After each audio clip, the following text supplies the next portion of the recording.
సీఎంగా ఉండి ఇన్ని రకాలుగా ఇన్ని విధాలుగా చేయొచ్చా అన్న ప్రశ్నలకు సమాధానం ఇచ్చింది మాత్రం ఏక్నాథ్ షిండే గారు. ప్రతిరోజు సంచలనమే. రాత్రి 1 గంటలకు పోయిన ఇంటర్వ్యూ ఇచ్చే పరిస్థితి ఉంటుంది, రాత్రి 2 అయినా కానీ వర్షాలు కురుస్తున్నటువంటి ప్రాంతాలు సందర్శించే పరిస్థితి ఉంటుంది, ప్రజలు ఎప్పుడు వచ్చినా కానీ కలిసే పరిస్థితి ఉంటుంది. వర్షా బంగ్లా గేట్లు మొత్తం తెరిచేసి 2.5 సంవత్సరాలుగా సీఎం అంటే మహారాష్ట్రలో చీఫ్ మినిస్టర్ కాదు, కామన్ మ్యాన్. బాలాసాహెబ్ ఠాక్రే సమాధి దగ్గరికి వెళ్ళి వెక్కి వెక్కి వేడవండి మీరు హిందుత్వాన్ని వదిలేసినందుకు, కాంగ్రెస్ పార్టీతో కలిసినందుకు.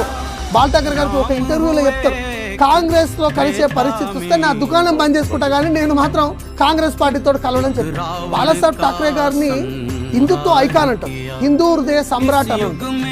బాల్ ఠాక్రే గారికి కుమారుడు ఉద్ధవ్ ఠాక్రే, ఆయనకు రాలే ఆ సిద్ధాంతం, రాలే. ఏం చేయదు, బాలాసాహెబ్ ఠాక్రేకే పుట్టాలా సిద్ధాంతం అలవర్చుకోవాలంటే? మేమందరం ఆయన సైనికులం. My Rahul Savarkar Nahi, my Rahul Savarkar Nahi, my Rahul Gandhi హే. ఈ నినాదం కుంప ముంచింది కాంగ్రెస్ పార్టీ. బాలాసాహెబ్ ఠాక్రేని హిందూ హృదయ సామ్రాట్ అని వీళ్ళు అనకపోవడం వీళ్ళ కుంప ముంచింది. నిజమైనటువంటి హిందుత్వపు పార్టీ మాది. హిందుత్వం పైన మేము ఎక్కడ వెనక్కి తగ్గలేదు.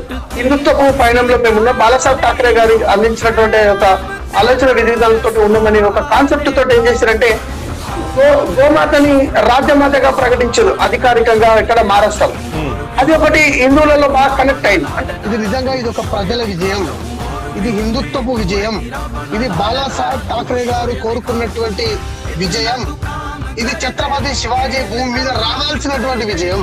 రాబోయేది పక్కా నికార్స్ అయినటువంటి హిందుత్వ ప్రభుత్వం, ప్రజల ప్రభుత్వం. ఒక ఆటో డ్రైవర్ స్థాయి నుంచి మహారాష్ట్ర ముఖ్యమంత్రి ఎదిగినటువంటి ఒక గొప్ప వ్యక్తి శివసేన పార్టీలో కొన్ని ఇట్లా సాధ్యమైతే ఉంటుంది. అదే గడప లోపల హిందువులు కావాల్సింది, గడప బయట హిందువులు కావాలి. గడప లోపల దేవుని మొక్కి బొట్టు పెట్టుకొని నేను హిందువు అంటే కాదు.